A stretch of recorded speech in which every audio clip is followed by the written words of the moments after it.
ታላቁን የእግዚአብሔርን ሰው ጉድ ብቻ ይሉኝ ጉድ በታላቅ አክብሮት ከእርሱ ጋር ለሚገባው ወደዚህ ጉባኤ ለሚገባው ለእግዚአብሔር ሐልዎት ለእግዚአብሔር ህልውና ክብር እየሰጣችሁ የእግዚአብሔርን ሰው ነቢይ እዩ ጩፋን በታላቅ አክብሮት ተቀበሉት።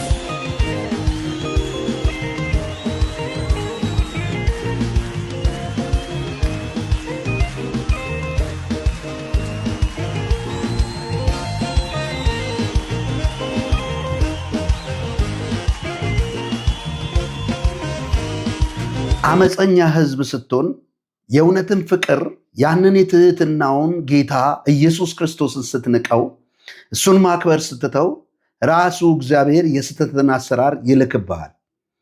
ይህ ተላልፎ መሰጠት ነው። ህዝቤ ጃኬቱን፣ ኮቱን፣ ልብሱን ምኑን ሳይል ላቡን እየጠረገ እየሳመ ሲሳለመው ስታዩ በእጅጉኑ ተላልፎ መሰጠት ነው። አስቀድሞ ግንብ አንሳለምም፣ ምስለ አድኖ አንሳለምም፣ ማርያምም ገብርኤልም ማንም ምንም አይደሉም ሲል የነበረ ህዝብ መልሶ ዛሬ ግን ከሱ በታች የሆነውን አንድ የሰውን ስብዕና እንኳን ማሟላት የማይችል አጭበርባሪን ሰው በዚህን ያክል ደረጃ ሲያመልክ ስታዩ ይሄ እግዚአብሔር አሳልፎ ሲሰጥ ካልሆነ በስተቀር ባለመታዘዝ የተነሳ ለቅጣት ተላልፈ መሰጠት ካልሆነ በስተቀር ይሄ በረከት አይደለም። ቢኮዝ ተመልከቱ እስኪ መጽሐፍ ቅዱሳችን ስትመለከቱ ጌታችን ኢየሱስ እግር እያጠበ አገለገለ። በህዝብ መካከል ዝቅ ብሎ ከአመንዝሮች ጋር ከትንሹም ከትልቁም ጋር ህፃናት እንኳን የሚጠመጠሙበት ኖርማል ሆኖ አገልጋይ ነበር እንጂ እንደ ንጉሥ አልተመላለሰም። እኔ ጌታና መምህር ስሆን በመካከላችሁ ግን እንደ አገልጋይ ነኝ አለ።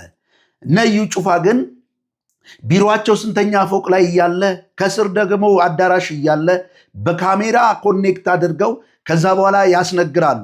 እኔ እዚህ ቁጭ ላለው እናንተ ከታች እንዲህ ትላላችሁ ብሎ ታላቁ ይባላሉ። ታላቁ የእግዚአብሔር አገልጋይም አይደለም። ታላቁ እግዚአብሔር ብትሉ አይሻልም? ቢኮዝ እንደዚህ ስለሆናችሁ አያችሁ።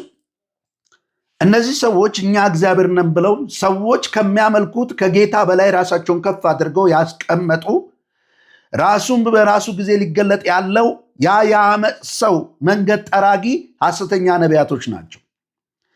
ሰዎች እኛ ከምናመልከው ከኢየሱስ በላይ ራሳቸውን ከፍ አድርገዋል። አለቅ። እኛ የምናመልከው ኢየሱስ እንደዚህ አይደለም። ከእሱ ጋር የሚገባ ሐልዎት ማለት ያ ጉባኤ ባዶ ነው። እናንተ ምንም እግዚአብሔር በእናንተ ውስጥ አይኖርም፣ የለም።